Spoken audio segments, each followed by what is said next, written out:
I would like to call the October 18th, 2022 Planning Commission meeting to order. Please note this meeting is being hosted through live stream on the city's website and teleconference via Zoom. I would like to remind the Planning Commission to have their microphones turned on and positioned so the audience can hear. Director Kang, may we have a roll call, please? Sure.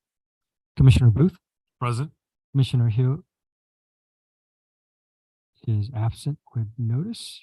Commissioner Worth, Here. Vice Chair Beamsterfer is absent with notice, and Chair Lemke. Present.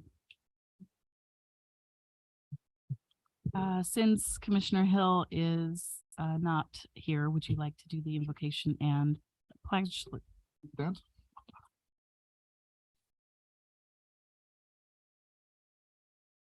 Raise your right hand, ready to begin. The pledge of allegiance to the flag Of the United States of America, and to the republic for which it stands, one nation, under God, indivisible, with liberty and justice for all. For the opportunity to come together and meet and work with our community. We pray that you give us the wisdom and the judgment to make good decisions. In your name we pray. Amen.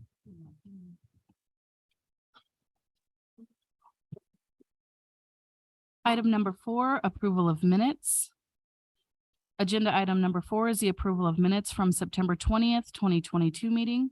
Does the commission have any corrections or changes for the minutes for September 20th? None. No. May I have a motion? Motion to accept the minutes from September 20th, 2022. Second.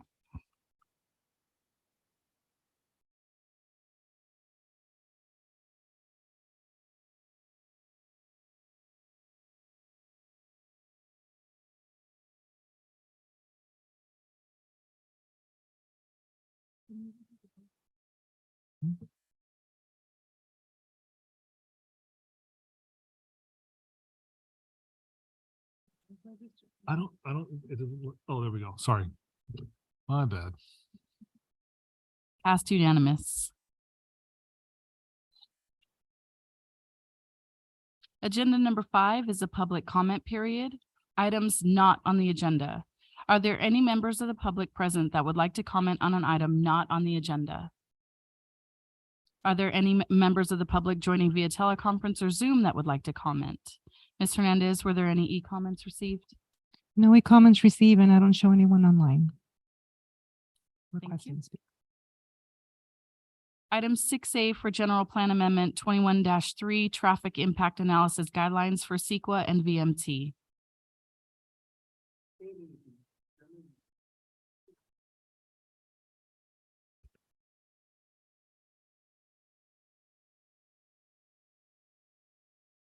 There we go. Starting with a little bit of background on this proposal, this is a continuing program where the city of Hemet secured a funding grant from the State Housing and Community Development Department for some forward planning programs that mostly are designed to comply with state law. And this is the award that was granted in February of 2020.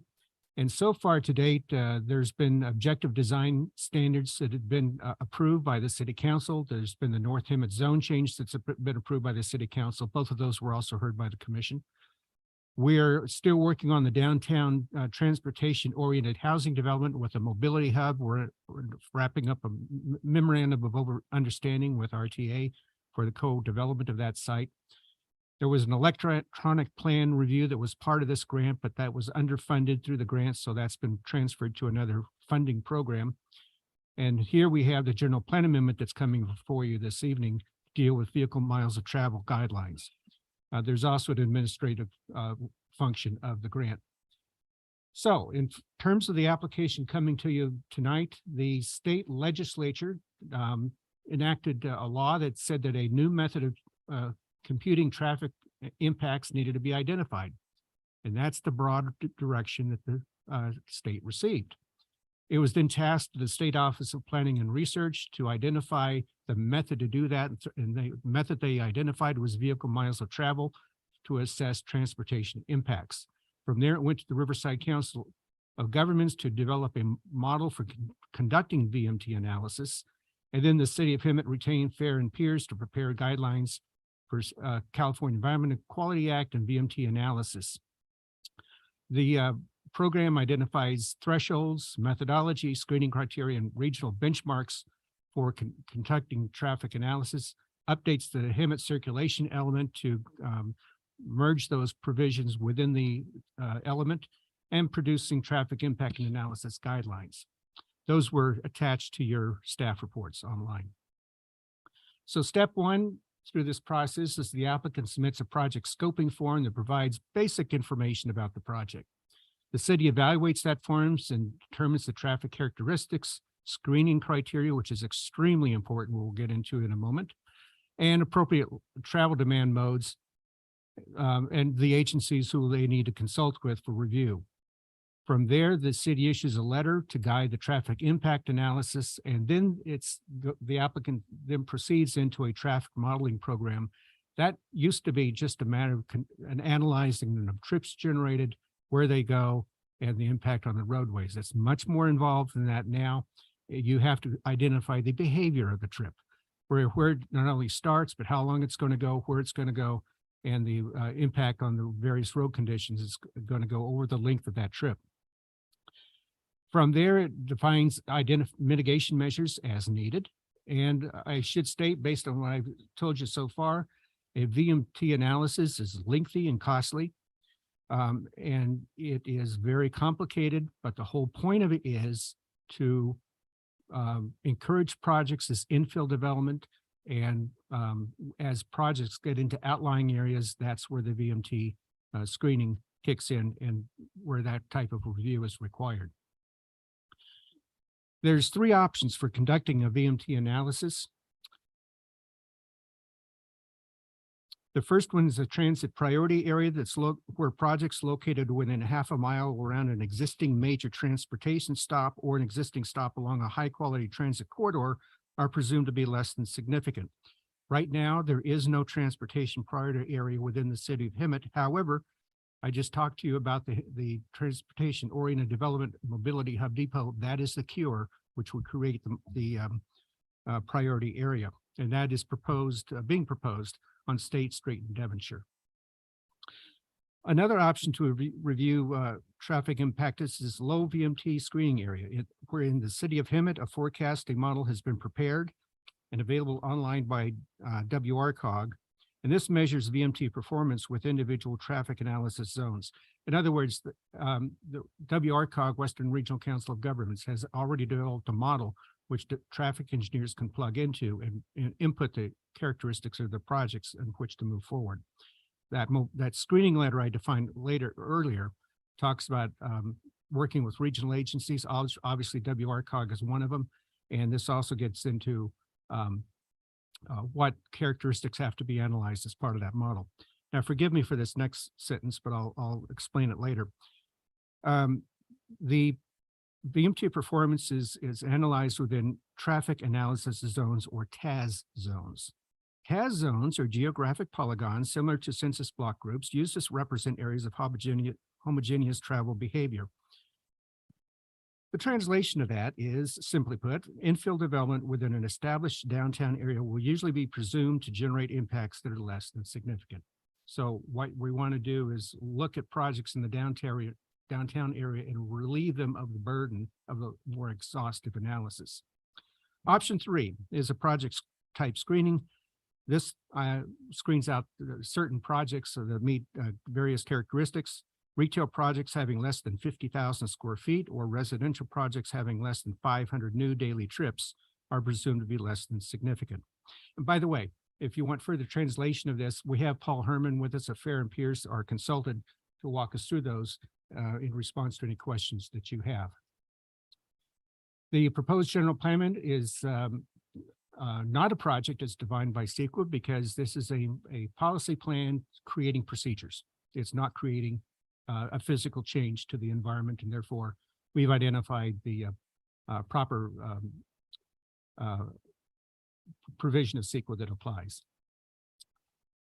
There have been various public agency reviews as part of this. Under any general plan amendment or specific plan amendment falls under SB 18, which requires a tribal consultation. That's a 90-day review.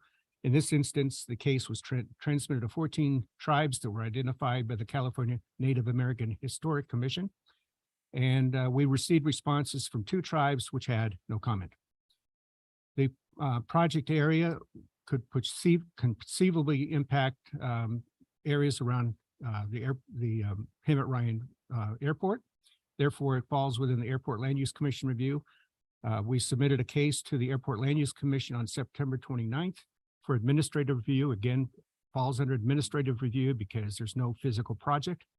And the staff determined that the procedures being recommended are consistent with the Hemet Ryan Airport's land use compatibility plan.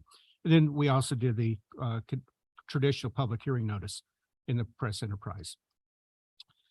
Therefore, with this, we recommend to the Planning Commission to first of all adopt Planning Commission resolution, finding that the project is categorically exempt, and recommend that the City Council adopt General Plan Amendment number 21-003, amending the City of Hemet circulation element to adopt the vehicle miles of travel for threshold purposes of CEQA impact analysis. I'd be happy to try to answer any questions that you have. These are the guidelines that were attached to your staff report that form the basis of the analysis. And then these are the markup of the circulation element changes that are recommended to merge these 2 documents together in terms of text. And that concludes my presentation. Thank you. Does the commission have any questions? Please, John. Anytime you add to CEQA, obviously that's a concern for the development community. Has the BIA been involved with the city at all, or have there's been any discussion with them? Have they been a partner at the table? In terms of these implementation proposals, every city in Riverside County is having to do this. But my understanding is they were involved with WRCOG in the creation of the model and the platform of which traffic studies would be done. And everybody's tying into that. So that's a good segue. So with that model from WRCOG, I guess maybe the best way I can ask this is the difference in what we've done in the past on large projects. Want to bring up a particular area of Hemet that was a subject of discussion several months ago. And it had to do with the realignment of Highway 79. And the question that we were having was, how was that model developed, and what were the inputs? How far upstream, how far downstream were we looking at through traffic coming from Beaumont all the way through? Does this model help kind of expand that more regional transportation system, so that when we look at a project, we're looking at it both upstream and downstream? In that case, that particular project fit the criteria for having to do a VMT analysis, and it did in fact have a VMT analysis done for it using the template that was created by WRCOG. So that actually went through this whole process? Oh, great. Okay. So it failed to meet a screening exception. Gotcha. And then my final question is in terms of some of the discretion that the city may have moving forward.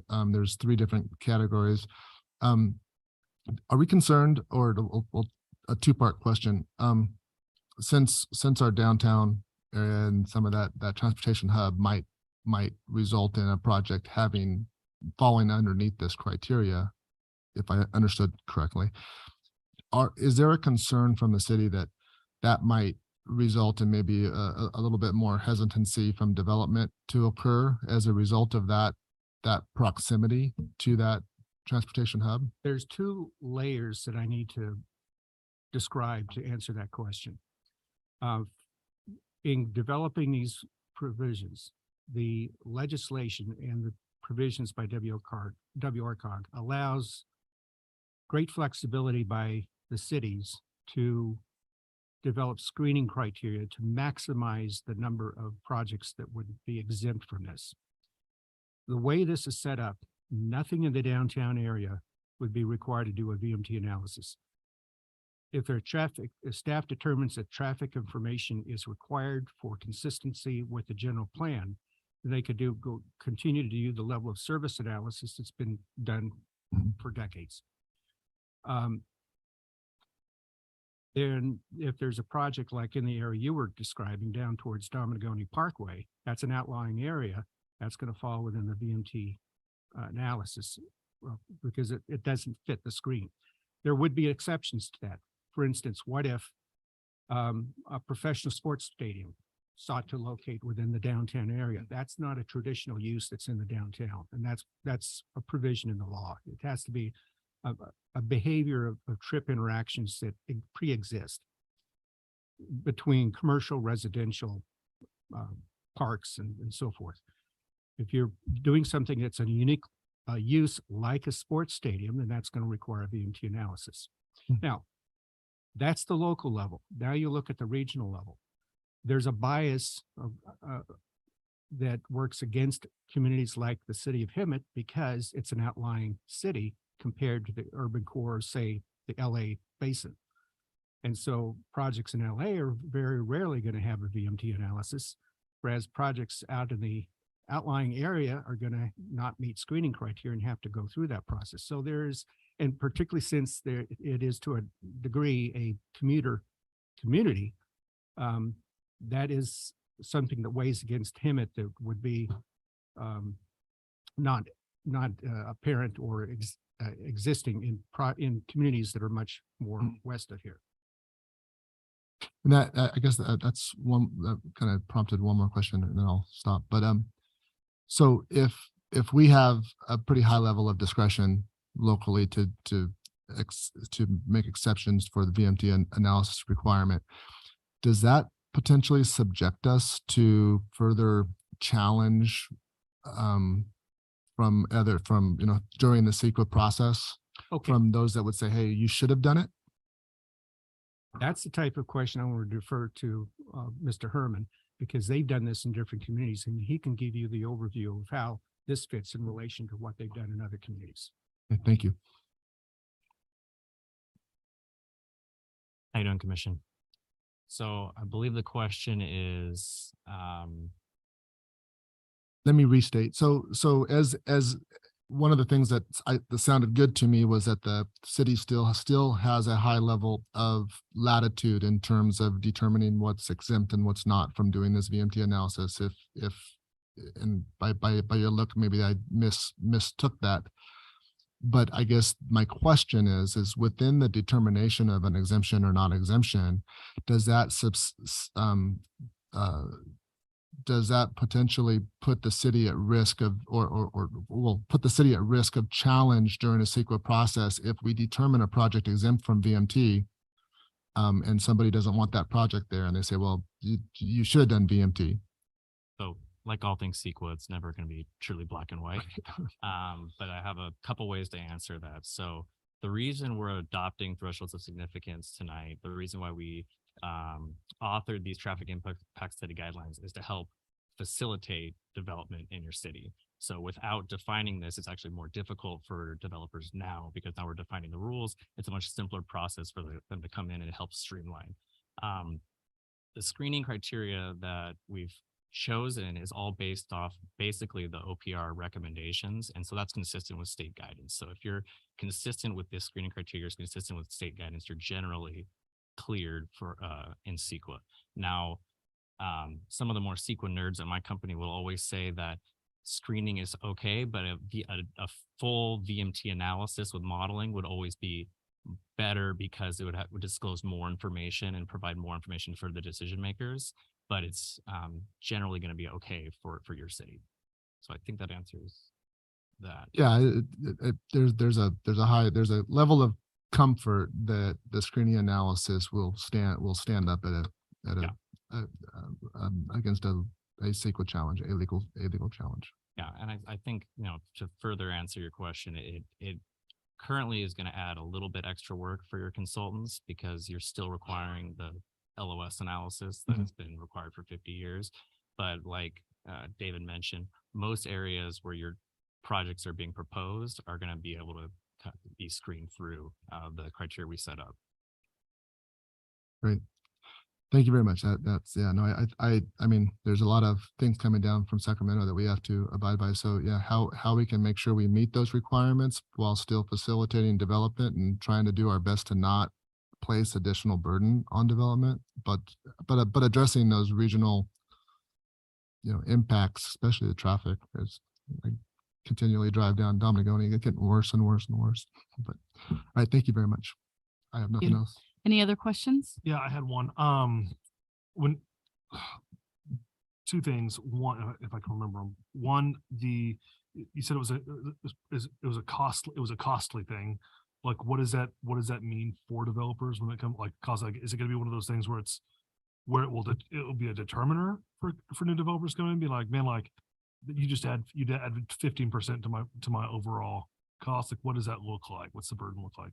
For a project that would have to go through a screening assessment, it's a fairly minimal cost. Okay. It's not going to be, I would say that it likely going to add 20% to a typical traffic study, which is obviously, maybe 10% of your total EIR cost. So generally not as much. And then is there like once one of these analysis has been done in a region, is there a way like does every project, I know that there's like certain criteria we're going to screen out a certain amount, but like once there's like a one done in a certain area and another developer wants to come in, or they have to do with a similar scope, are they going to have to do an additional one, or will the criteria still work for that area? Like, just, if that might be a dumb question, but If a developer or the city were to do a specific plan for an area and Yeah. try to screen an entire area, and then Yeah. another developer were to come in and develop part of that area, they would be streamlined through that effort. Gotcha.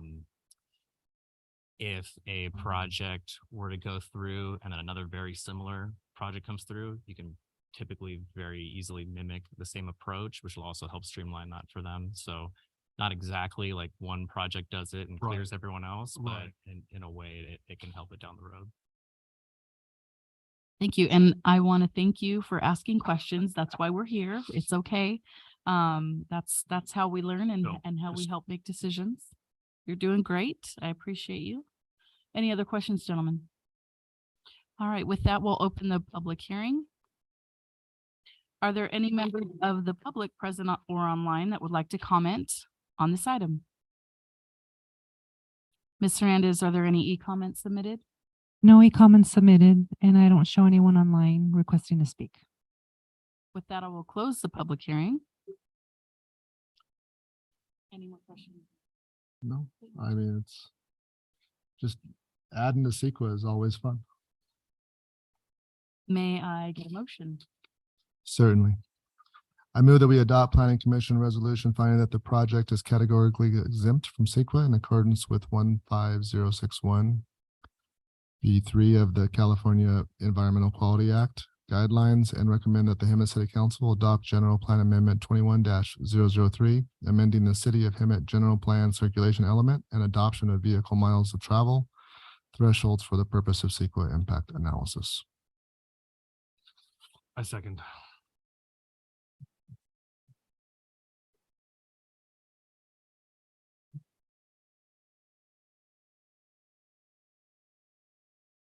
I can't tell if mine's working.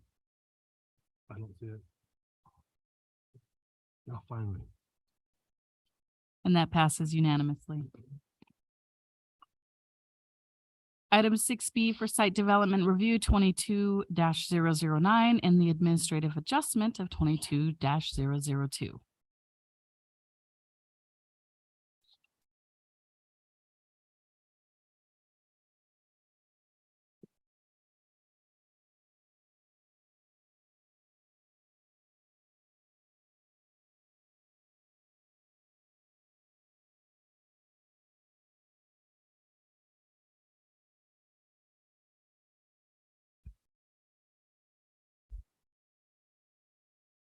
Good evening, Madam Chair, members of the Planning Commission and the community. I'm Monique Alanis Flater, project planner for site development review 22 009 and administrative adjustment 22 002. The applicant is FB Montego Pay, HMT LLC. The applicant is Brian King on behalf of Empire CM Inc. The property is undeveloped property located at the north of the northeast corner of North Sanderson and West Devonshire Avenue on approximately 4.68 acres. Tonight, we're going to review the request to construct 96 unit, 3-story multi-family residential apartment complex. And it includes 24 1-bedroom units and 72 2-bedroom units. Tonight, we're also going to review the architecture of the proposed apartment complex, landscaping, proposed amenities, parking, fencing, overview of the development standards, and just lightly touch on the access and circulation of the development, as well as a setback adjustment for one of the buildings. The Planning Commission authority to review provides under Hemet Municipal Code 90-48.1A provides the Planning Commission with the authority to review imposed conditions of approval which pertain to the development of the property and the operating conditions of the proposed use. Additionally, the administrative adjustment for the adjustment to one of the buildings includes an administrative adjustment of 20% into a setback. The Hemet Municipal Code provides the Planning Commission with the authority to approve under section 90-45.3 when the development project is accompanied with a development project under consideration by the Planning Commission. The property has a general plan land use designation of high density residential that allows for a number of dwelling units ranging from 18.1 to 30 dwelling units per acre. The applicant's proposing approximately 20 units per acre on the site now. The property is located in the R3 multifamily residential zone. The surrounding land uses to the north of the surrounding land uses to the property include the Colonial Golf and Country Club, mobile home park, and open space golf course to the north. The Jiffy Lube and Splash Express car wash to the south. Just catty-corner to the east of the property is the Brook Terrace Senior Apartments, just to the southeast corner or edge of that development. Grace Fellowship Bible Church across the street to the west, as well as a residential subdivision. And to the east of Circley Way is also a residential development. The overall development includes 6 buildings, and the first 4 buildings, A, B, C, and D, are comprised of a 3-story total of 12 units per building. And those are a series of 2-bedroom units. And buildings E and F comprise of a mix of 2-bedroom units and 1-bedroom units. And that is located to the east of the site. But there's 24 1-bedroom units and a total of 72 2-bedroom units for the property, the entirety of the property, with a total of 96 units.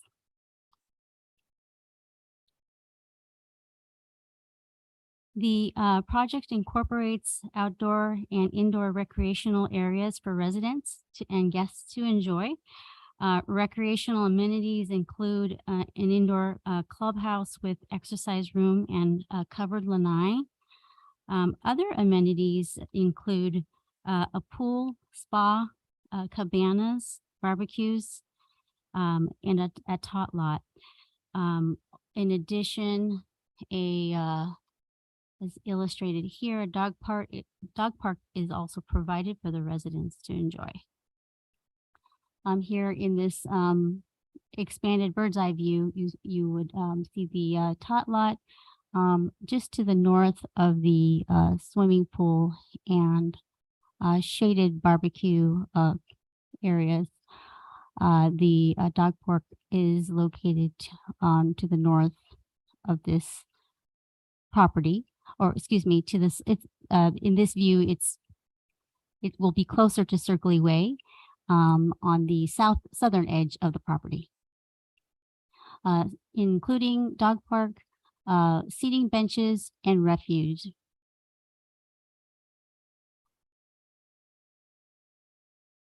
The architecture of the proposed development includes a Spanish style architecture.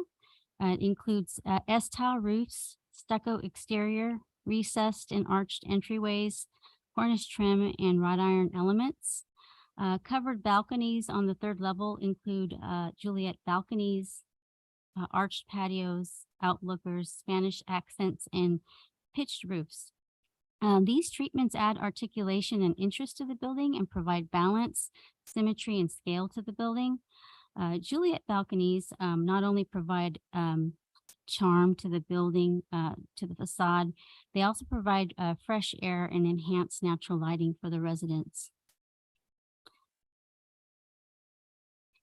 And here are, this is also building type B. So you have a series of two different types. The first four buildings with frontage along Sanderson would be building type A, and the two buildings towards the rear with the mix of 1 and 2 units would be building type B. And here we have our black and white elevations showing the front and rears. This is a side elevation illustrating the side views of the building. It has minimal visibility from the window placement and positioned away from adjacent uses to the south. Here's additional, this is the streetscape as viewed from Sanderson Avenue. It gives a illustrative context and provides illustrative context, articulation, and architecture of the building. Just a real quick on that picture. So if that's the streetscape, kind of a point to HP that that's looks like a lot of grass on just as a comment. So anyway. And it's a good point, is the streetscape design. This is more of an illustrative concept. And in this case, it would be in the scenic highway setback area, which will provide more of a drought tolerant and will have to comply with those standards.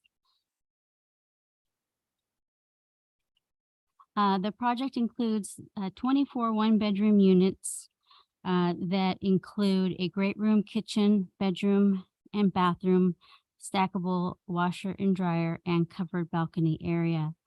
The Plan 2 includes the 2-bedroom. It includes a great room, kitchen, 2 bedrooms, 2 bathrooms, a stackable washer and dryer, and covered balcony area. The perimeter fencing includes 6-foot-high tubular and steel combined with decorative black pilasters, automatic vehicular roll gates at entrances. The proposed automatic gates shall have a Knox box auto key switch installed for emergency apparatus. Solid masonry walls will be provided to shield headlight spillage from the drive aisles and parking spaces. As you can see here on this illustration, along Sanderson Avenue, there are the parking stalls run perpendicular with Sanderson, and those will be provided with screen walls. Perimeter fencing adjacent to the senior apartments will remain as currently built. What is that, the current fencing? It's Existing 6-foot neighboring wall, a solid block. solid wall.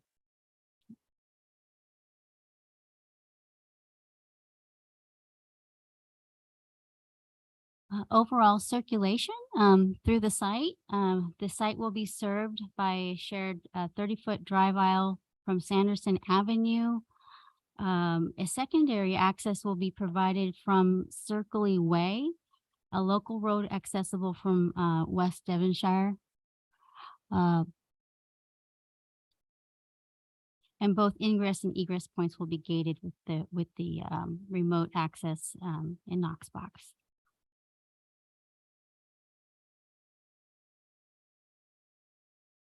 Overall, the development standards, the project meets the development standards in terms of setbacks, building heights, landscaping, with a few conditions of approval that will ensure that they are in compliance with parking requirements. They are requesting an administrative adjustment to allow a setback encroachment for building D to the north. The required setback is 15 feet. They are proposing a maximum 20% decrease in the required setback, which is allowed for in the municipal code if it can meet certain findings. And those findings are that if there's a unique circumstance related to that property that would allow or afford for that adjustment, as well as looking at whether or not the strict application of the zoning code would prevent them from flexibility on the property, and that it would not grant a special privilege to the property.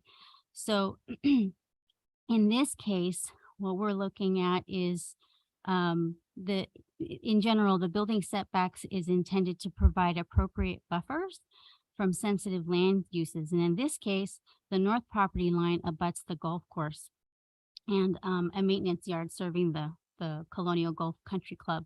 The multifamily buildings are buffered from the golf course approximately 370 feet to 550 feet to the closest multifamily structure. And so in this case, the existing separation between the multifamily and the adjacent land use to the north is a unique circumstance because we don't typically have this much of a buffer in between. That is not common with the development pattern. Also, the strict application of the zoning ordinance doesn't always look at, even when there is a special circumstance where there's open space. And this is not a typical scenario for the R3 zone. And it looks at other zoning under other properties that are also zoned R3 with identical conforming properties. So it's not necessarily comparable to other R3 properties where we have that much of a separation or buffer. And third, that the strict application of zoning deprives the development of setback flexibility. So we do look at this on a case-by-case basis, and in this typical scenario, we found that their finding could be made. The development project complies with zoning. It is in compliance with the design standards for the multifamily zones. It is in compliance with the general plan, land use designation, density, proposing 20.51 dwelling units per acre, which is within the range. For these reasons, and including the conditions of approval, we recommend an exemption from the California Environmental Quality Act, CEQA guidelines sections 15332, class 32 infill, which requires compliance with density, general plan compliance. It has to be on a project site of no more than 5 acres. There can't be an endangered species or habitat on that property, which we did not identify that in field observations. And through the conditions of approval, will ensure that the traffic noise, any air quality, water quality compliance must be adhered to, and that the site can be served by all public utilities. This concludes, the property owners notified within 500-foot radius of the property on October 9th, as well as publication in the Press Enterprise. We did receive one email from Beth Helms. She requested to review the plans, provided the plans, the architectural plans of the development. We did not receive any further correspondence. I also received a phone call this evening from Ivy Fawcett. She resides at 450 Westminster Place, which is located across the street to the west of the site. She was concerned and was not aware. She thought that the property or the project was behind her development, and was concerned with graffiti and some trash and debris on the site and some homeless concerns she had. But we did discuss that, and it was clarified that it was not behind her property.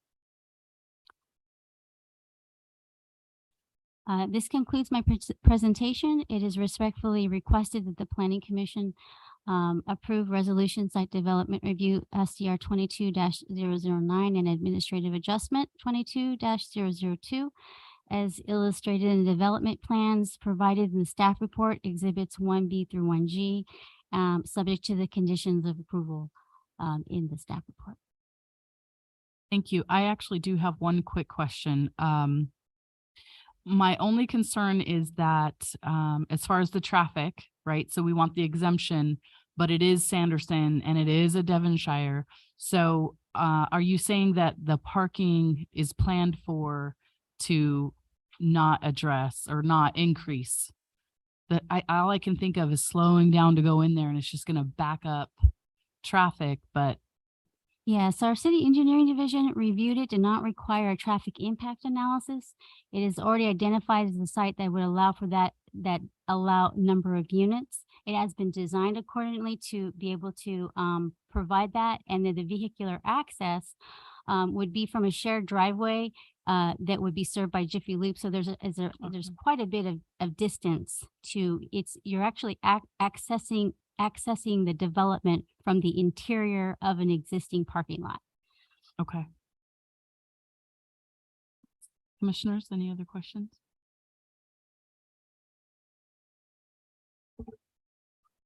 Okay, so it's the front end, it's the south entry, not the north entry, or the north entry as well. Because the south entry is the shared one with the Jiffy Lube, right? Yeah, so there's 2 points of access. There's one from an interior local collector street that provides that ingress and egress to the site. That would be from a street. There is a certain amount of allowing for stacking within entering the site because it is a gated community. And then the access from Sanderson. So there's 2 points of access, one from the local street and one from Sanderson. So that provides 2 ways of entering and exiting. But the one from Sanderson is the shared one with Jiffy Lube. It's not on the north side of the Yes. project. It looked like there was, or is that the same? Can you? Yes, yes.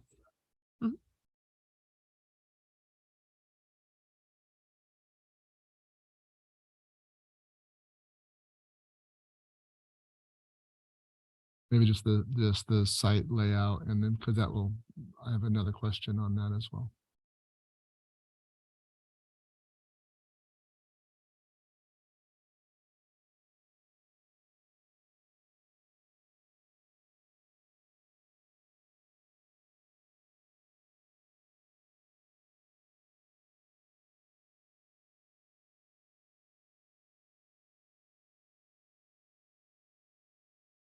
That's fine, yeah. So the, Third access is on the southerly portion of the site. However, to the south of that is actually the corner of Sanderson and Devonshire, where the car wash and Jiffy Lube is. So they share that access point on the south side of the development. no access here. That was what I was wondering. No. That doesn't go through. So it's just here to out to there. I'm sorry. Because I should have pointed. So it's just here and then out to there. It's not there. Gotcha. Okay. Thank you. So is that detention basin to the north? Is that a city maintained detention basin? Historically, it's received a detention. It is an existing detention basin. There was discussion between the applicant, and they initially were intending to incorporate that into the development, not knowing. However, it is because it is existing, the applicant has agreed to retain on-site and maintain on-site there and dedicate that existing basin to the city. Okay. So right now it's not the city, it's It has been service. It's been an existing basin that already has tie-in. However, there was kind of a discussion of whose responsibility, who has been managing or maintaining it. And so when they looked at it a little bit further, it's been providing historical flows, intake of historical flows throughout the community. So they agreed to take the dedication of that. gotcha. basin. So now it will be the city's responsibility to maintain on a go forward. Yeah, I didn't notice anything in the COAs on that. Is that? Yes. Are there any improvements that are going to be required to make sure that that's up to shape and? Yes, that is correct. Engineering is requiring them, the applicant to make modifications Perfect. as necessary. Perfect. That was what I was wondering. And then on the, I have no issue with the administrative adjustment, the golf course on the north side. But has there been any, there's been no concerns on the east side of that with building F, being a 3-story building there. I mean, it meets all of our zoning requirements. It's less than the maximum height. That's got the proper setbacks, but in terms of just kind of that trajectory of line of sight and view is, I did notice kind of a drive through there that there's nothing really facing. There's no one's backyard on that. It's more, so it doesn't seem like that would be much of a concern. And there's just the 2 residences there, but I guess I answered my own question as I walked through. It wasn't technically a question, but that was the one thing, kind of just like 3-story. I mean, I think it's a great use of this property and something that is definitely needed in our community for that type of, especially a development like this that is going to provide a lot of residences and still some nice amenities at the same time. I think that's great. Did we Hearing have any other questions before we open it up for a public No. hearing? No? Good. no- There was no need for a, what is it called? The traffic impact, No. like that, I'm always on this road. That stoplight right there, there's like cars right there always. It's like right in front of LA Fitness. So you're always 3 to 4 lights being turned in. It's just weird to me that there's no, I guess it's just a statement. I guess no questions that need to be asked. Okay. Go ahead, open up. All right. We will open the public hearing. Are there any members of the public present or online that would like to comment on this item? Thank you. Can you- I did receive a request to speak from Amy Krutner.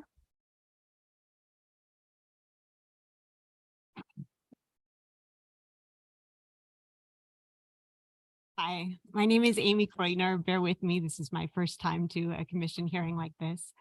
I live in the neighborhood to the east of the proposed development on the other side of Cercelli Way. And I just wanted the commission to consider 3 things when they consider this development. The first thing is the impact on parking. When I looked at this, it's under 5 acres and there are 96 units, most of which are 2 bedrooms over 1,000 square feet each. So if I estimate maybe there are 2 vehicles per unit, they need parking for 200 cars approximately, plus for staff, third-party vendors, and visitors. And I'm not sure, it wasn't apparent to me how much parking is offered, but this is a concern because the only place, if I look at the map, the only place that overflow parking could occur would be in our small residential neighborhood. And to be clear, our neighborhood is sort of like a cul-de-sac of single-story, single-family homes. There's not really a lot of space for excess parking that it's, neighbors use it now for parking. My second concern is with the view, it's going to block our view to the west. Everything around here is single story, so it will definitely stand out having all of a sudden 3-story buildings there. My third concern is with traffic that people have sort of touched on lightly.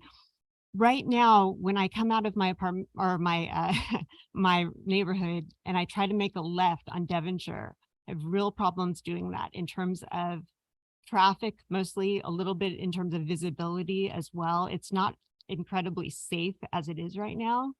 And when I hear they're going to have access off Sir Silly Way, we're going to be backed up in our neighborhood trying to make a left onto Devonshire. We'll also be backed up going to the right because there is a substantial amount of traffic, as was mentioned, that comes through Devonshire and Sanderson. That intersection, it's a major intersection.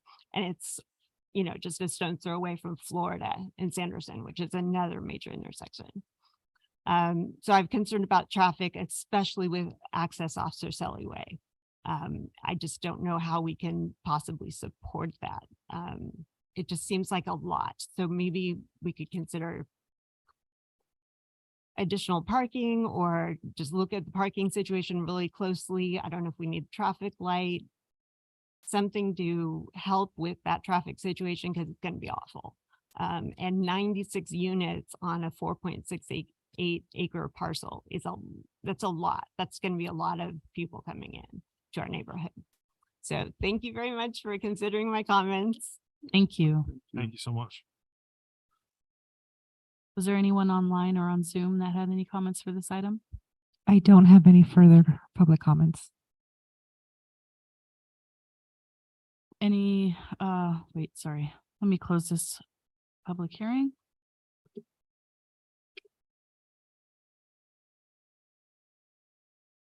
Well, I was gonna say, I have a question for the commission and for HP.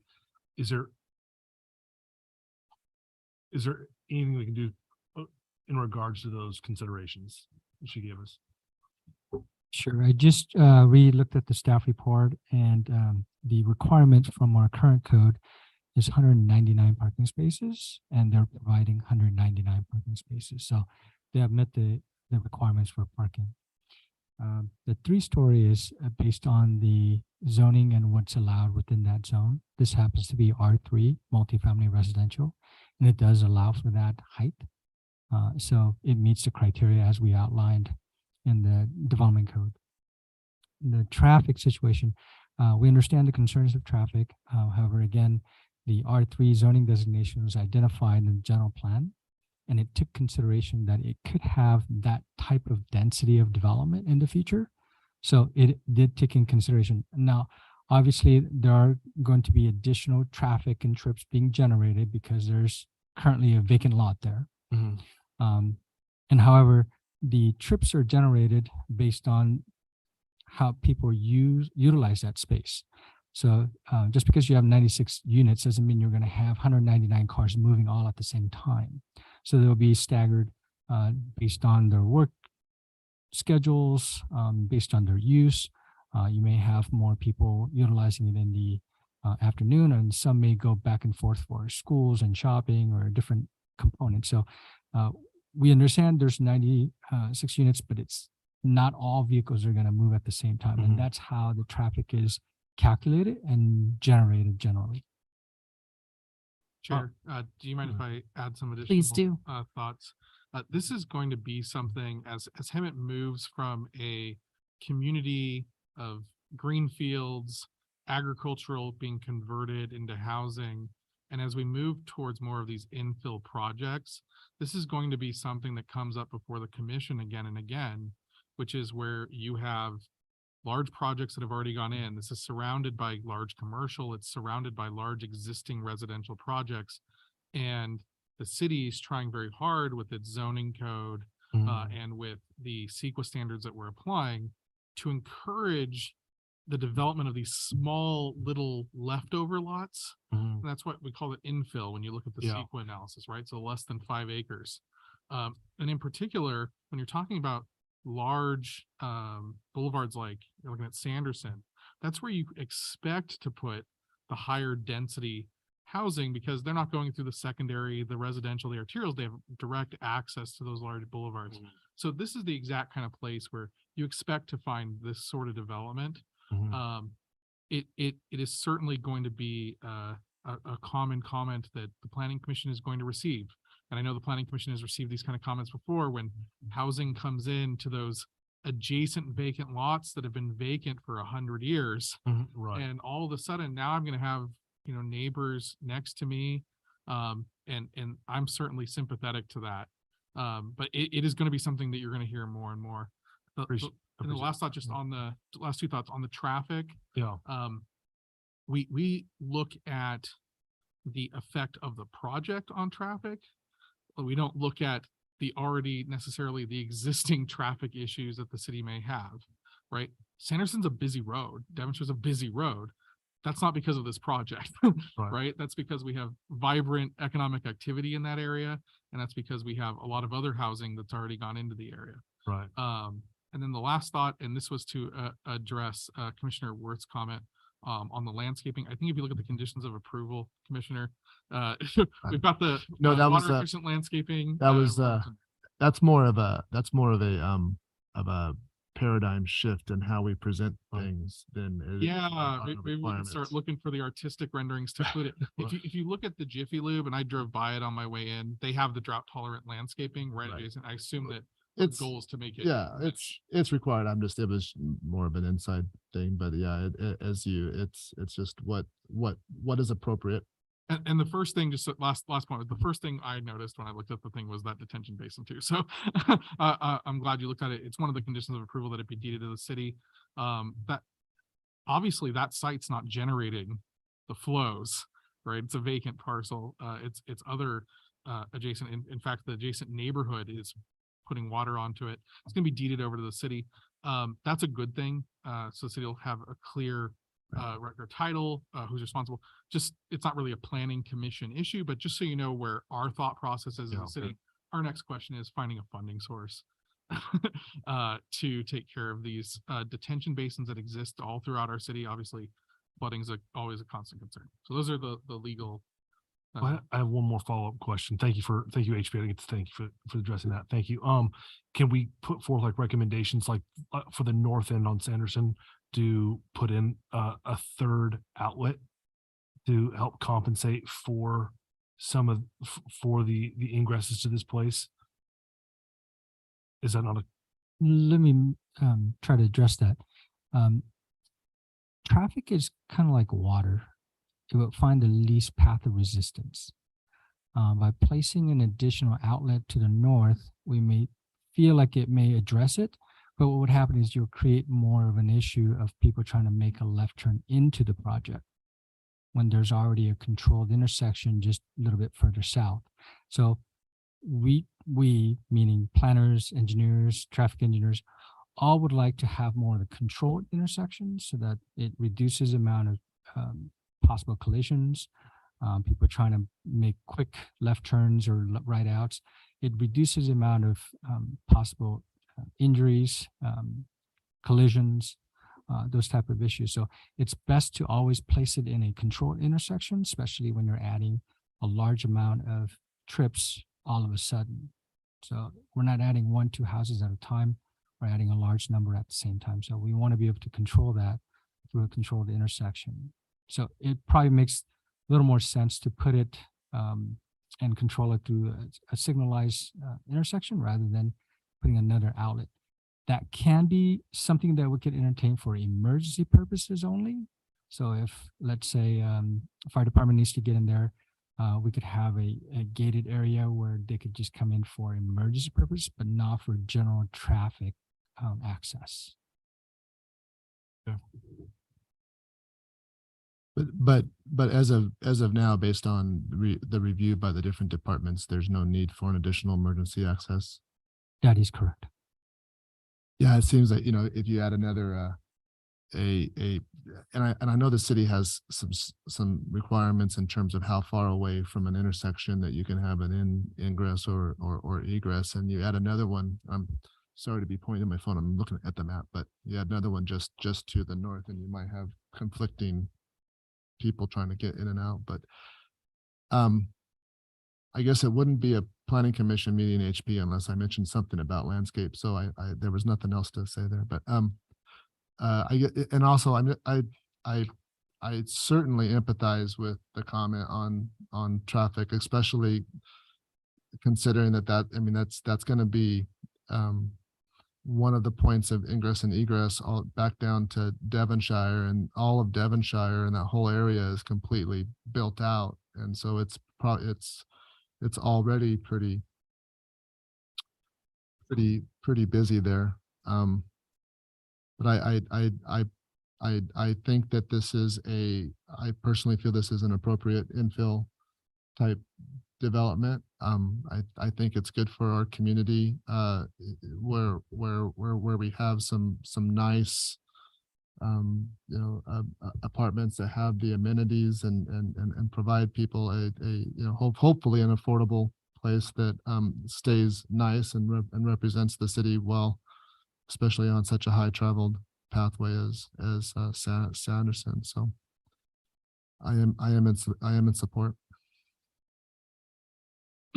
Any other comments, commissioners? Do I hear a motion? Sure.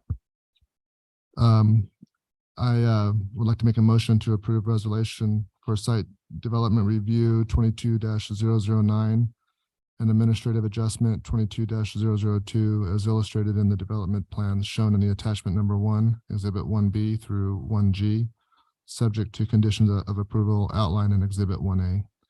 And also to direct staff to file a notice of exemption with the county clerk. A second.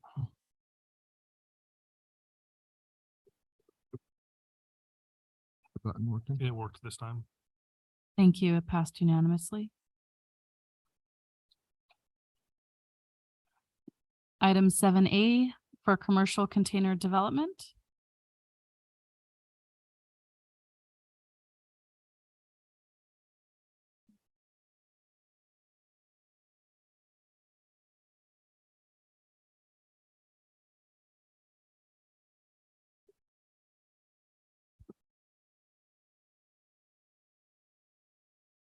Evening, commissioners.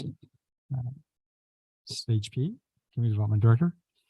So what we want to bring you tonight is a work study, just regarding that we don't have a full commission to hear the amazing things that you see people doing with cargo containers these days. But nonetheless, we'll move on. So first thing is the quality of life. This type of development is encouraging development on long vacant sites that will enhance the visual appearance of the community to make it attractive and reduce blight. So some container data. This is a fun facts for you. Based on the U.S. Customs and Border Protection, dated on May 23rd, 2022, there were 11 million containers arrived by sea, 11 million containers arrived by land borders, and 2.7 million that arrived via rail. So there are approximately 25 million containers that are coming into the country. And approximately 12.1 million containers are shipped out of U.S., and that was based on MarketWatch, December 2021. So obviously there's a little bit of surplus that are remaining on our land here. So the trade volume that you can see is that the containers in 2021 is 10.7 million and 2020, 9.2.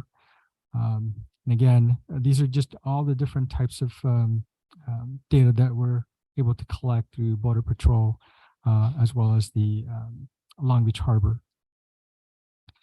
So the cost of the containers in 2000 was approximately $2,000. So if you're trying to purchase a container to bring some goods into the country, you pay for the container, which will be approximately $2,000 back in year 2020.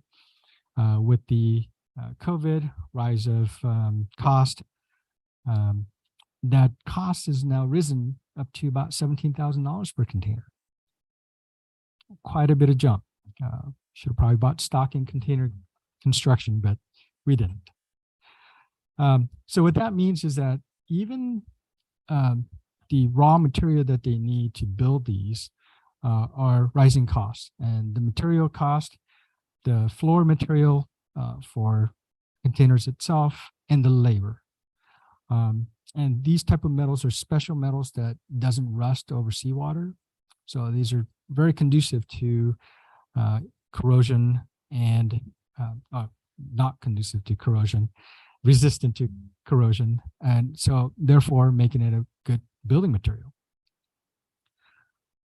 So TEU is 20 equipment units, which just means 20-foot container. That's how they measure items. And containers come from any size from 20 feet up to 52 feet. I can't tell you why it's 52 and not 50, but 52 is the largest containers that you can receive. So approximately 20 to 30% are exported out of US, 70% are remaining. So what do we do with that? So some of the cities have decided to use those containers to build commercial retail centers. They could be small restaurants. You can see the little cutouts there on, well, let me see, I have to point this one. Yeah. There he is. And they have been successful in a lot of different areas. So that one you see is in Tampa Bay, same city, different commercial vendor. This is being used as retail service. So you have salons, nail salons, hair salon. These are double stacked containers that obviously have removed the interior wall so that it just opens up. Another retail component.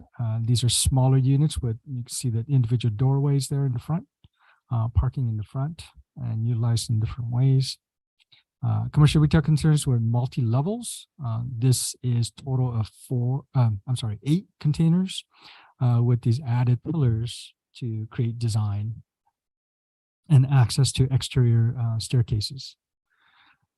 Some of the other areas are utilizing it for tower components, making it a statement. And if you notice, there's a cover over it in the center. So it creates a large open space in the middle that people can congregate and sit and dine and so on. So the last ICSC that we traveled to, we had an opportunity to visit a container park in Las Vegas downtown. This is the entry point, and Commissioner Cindy Lemke and Mayor Malcolm Lilienthal and I visited that center. We walked around. We saw some different components, and this is the main entrance or the front of the center. You can see that there are 3 stacks high and 2 stacks. They include public art, entry statement, different components that makes the containers not so sterile and just industrial look. Once you enter, you'll have these covered patio areas, outdoor seating, a little open space in the center with children's playground. This isn't just in a different view, but you'll see the playground with the trees, the slides, again, another tower element mixed in there. You have multi-levels that you can travel, sit, eat, dine. You can see your kids playing in the playground. A lot of different options. And it's not just containers as we see it as just a square boxes put together, but rather laid out in an interesting pattern so that you have to find these little nooks and crannies, if you will, to find an interesting seating area that you can view outside of the container area versus just within. And you also have large benches, people sitting outside, just enjoying the space. They also create open space for public movie venues or public concerts, large open areas at one end. And this is a view from the stage. So it's a very large open space. You could probably fit 200 to 300 people within that space. So there's a lot of different options that we're seeing. This is parking just outside. So they have angle parking along the streets on the outskirts or the outer edges, as well as paid parking. These are some other areas. This is in San Francisco, a yard at Mission Rock. They did a little more compact style. So they have 3 or 4 that are put together and another 3 or 4 that are put together. And they create these staircases where people can sit and eat, hang out, multiple different options of use. Again, this is just 3 containers that are put together for the space. Another place, coffee, and again, based on the location, how it's laid out, you can create this interior, exterior, outdoor space that kind of protects you from the winds and so on. But it does create that small space feel, but yet it is completely mixed within that development. Another place in London, it's called the Box Park. But again, these are all external facing storefronts rather than interior like you saw in Las Vegas. But again, this is multi-container for one store. So they used maybe 4 or 5 different containers put together to utilize for one space. Where you saw one in Vegas is 1 container, 1 space type of setup. And in El Paso, they're just starting to create a new container commercial mall, if you will. And I don't want to show the video, it's kind of long, but basically when they interview the folks that are around there, they welcome the new change because it does create some new excitement into the area, and that it does create a different architecture. And as we discussed, the containers are going up, so it's not the cheapest, but it's still the cheaper material than the traditional. So that's what I wanted to present you today, kind of get your feel, your ideas, your likes, dislikes, just kind of open for a discussion on the item. Well, I love it. Especially for small entrepreneurial opportunities. We have a lot of opportunities for people to start their own restaurant or boutique or hair salon or, whatever. And this is a easier approach to have your own business. And it's obviously something that we can put somewhere in the city. My question would be, have you received any interest from investors or developers that are willing to give it a shot?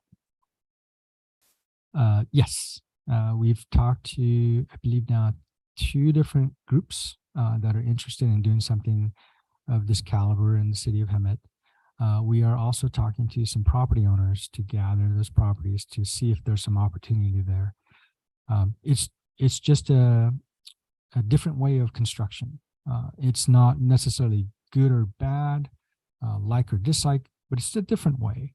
And as you saw, there's about 70 to 80% of containers that are still staying within the country that are just rotting away at somebody's warehouse. Well, and some of these were they just used it as the bones and they made it into something completely different. So it doesn't have to look like a container. Absolutely. So that's what I love about it. It can be whatever we need it to look like. Correct. And, again, I didn't show you any of the residential components of it, but there are amazing residential developments that are happening within that container material. So again, it's just a building block, not necessarily the finished block.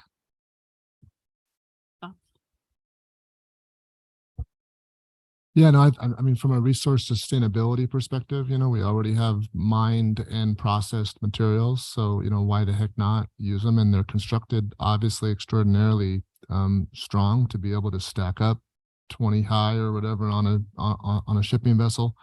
I think it's also, it's an interesting dilemma that we have because we import so much stuff here, which is why we have them so much here. And then as a result, the shipping cost if you looked at what was being exported, it was primarily things grown with water. And it's an interesting dilemma where we are exporting, for example, hay to China to grow to feed cows, and it's just simply because it's cheaper to export hay to China than it is to send it up Northern California, just from the shipping costs. And in one shipping container, as a little fun fact, it's 40 acre feet of water is required to grow hay to fit into one shipping container, and that's a lot of water. So I'm all about. I think that's a great approach. I guess just two general comments. One is, and you touched on it, on residential. A friend of mine, I think was one of the first ones in Riverside County that actually built a shipping container home up off of Minto Way in south of Hemet. And when he first started it, it was like, what the heck are you doing? Three stories high. I went there when it was all completed, and it is absolutely amazing. It is beautiful views. It's just, absolutely amazing. You would never know walking through it. And so I would suggest to staff that we don't limit it to just commercial. We don't have as much rural area for development. Obviously we don't want little same size necessarily, but if we have good architectural standards and from a visual perspective, if it's cost effective to build something like that versus traditional stick built, I would think we'd want to open it up more, to not just commercial, but possibly even into more, some of the outlying residential areas. And then the final comment was just about making sure it looks good, so that we have some say in the review process, obviously on what the end product looks like. But I think it's a great idea. I definitely supportive of using resources that are already there and recycling them. So very cool. And a Vegas trip? What? Don't worry, it was I was having to renew my real estate license at that time. I did not sleep. It was all work. All right. Thank you very much, Ashley. So do we need a motion on that? No, just a work study. So it was the discussion to kind of get your feel and what you thought of and where you wanted to go for the city of Hemet. Yeah. Personally, I would recommend the only big difference or the only change is that we don't minimize or don't restrict it to just commercial, but that we possibly open it up. I'm sure that the couple that have been done in the county, we could probably get some pictures and some tours of them to see that, what they have look like. done some amazing things with these. And he was just impacted by the Fairview fire, but was not nearly as concerned as everybody else up there.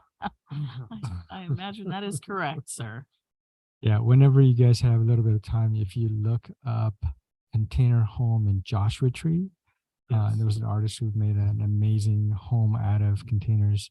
It looks like a multi-angled containers painted white in the desert, but has different viewpoints once you're inside. That's very cool. All right. Thank you. Item 8A, city attorney reports. Thank you, Chair.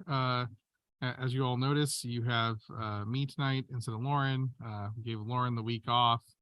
I expect to be compensated in exchange. So she'll probably be at a city council meeting in the near future. It was a pleasure to see the planning commission again and see the projects that are going to be coming forward. One item just to make note of. I know the planning commission is accustomed to me giving updates in the law during my comments. One of the updates, this isn't going to affect the planning commission, but it will affect the city council. SB 1439 is a modification to an existing government code provision, which prevents appointed officials, which includes the planning commission, from receiving contributions of $250 or more from project applicants that are going to be coming before the planning commission. So this oftentimes affected planning commissioners who had aspirations of running for higher elected office. The legislature has amended that section. It is now going to apply to the city council and all other elected boards as well. So board of supervisors, elected boards like water districts, things like that. So just something to be aware of. That's going to be coming up. We do have another change in the law related to the Brown Act. I know there was some discussion about teleconferencing. The city council has not been approving the AB 361 findings for the city of Hemet, which means we can't do unfettered teleconferencing. But there will be a change coming forward on January 1st of next year, which will allow members of the planning commission, members of the city council, when someone in your family gets sick, if you're traveling on business, will allow you to do remote calls there's a limited number of times per year that you'll be able to do that. But that's seen as sort of a middle ground between the COVID era. I don't want to call it free for all because we were still pretty severely restricted. But the COVID era time of freely being able to teleconference and the prior era of pretty restricted teleconferencing rules. The last thing I'll just say from the city attorney's office is that we are planning on re-upping everyone's AB 1234 training in January or February of next year. So some of you have had that training in the last couple of months. You're required to have that training every 2 years.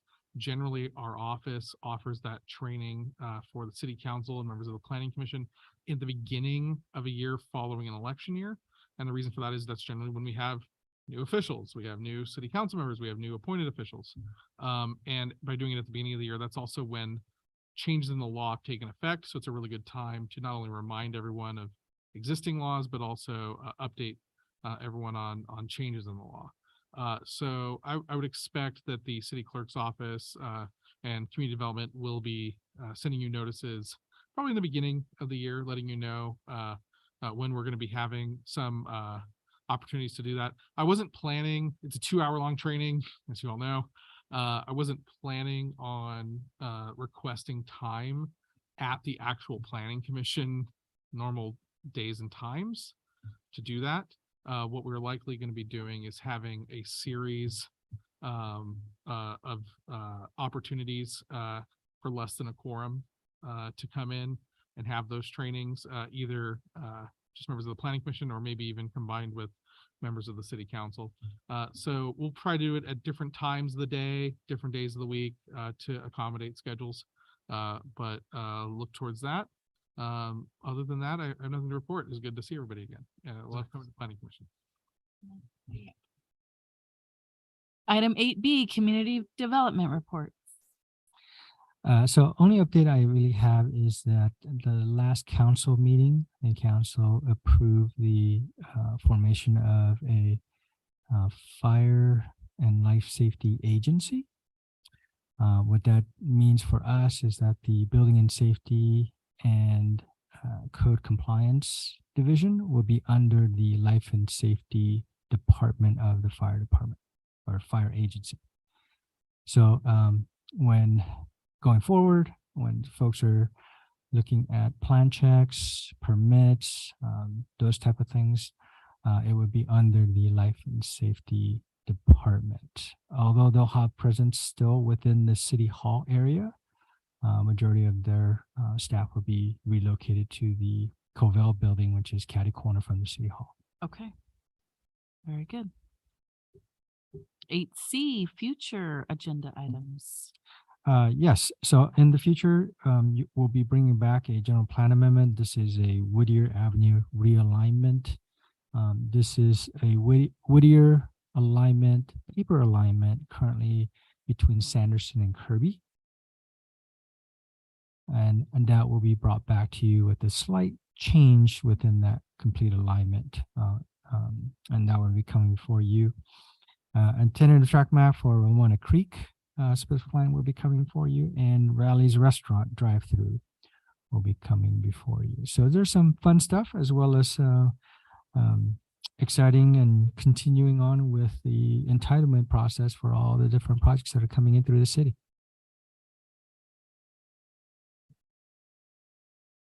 All right, where are we at? 8D, Planning Commissioner reports. Commissioner Booth, Nothing new to report. Commissioner Worth, Nothing to report. and Chair Lemke. Just that we have a mixer to our newest memorial funeral home. Next Wednesday is having a ribbon cutting, and grand opening. And he has hired a caterer, so there'll be tacos. And they were really excited about their process in starting his business here, and had wonderful things to say about City Hall and just your team. And I was very proud when he was telling his story about opening his business here and starting. And, for a funeral home, he had quite a few hoops to jump. And and I was really proud of the team, and I appreciated, everything that you guys did for him and helped him through that process. So his mixer is next Wednesday, and we'll be giving him a ribbon cutting at the chamber. So that'll be a lot of fun. That's all I have. And don't forget to read your chat magazine. Did you get? That's it. All right. Anybody else? Good. Am I on my last page? Or skip it? All right. All right. All right, if there is nothing more, we will be adjourned until the next meeting, November 1st, 2022 at 6 p.m.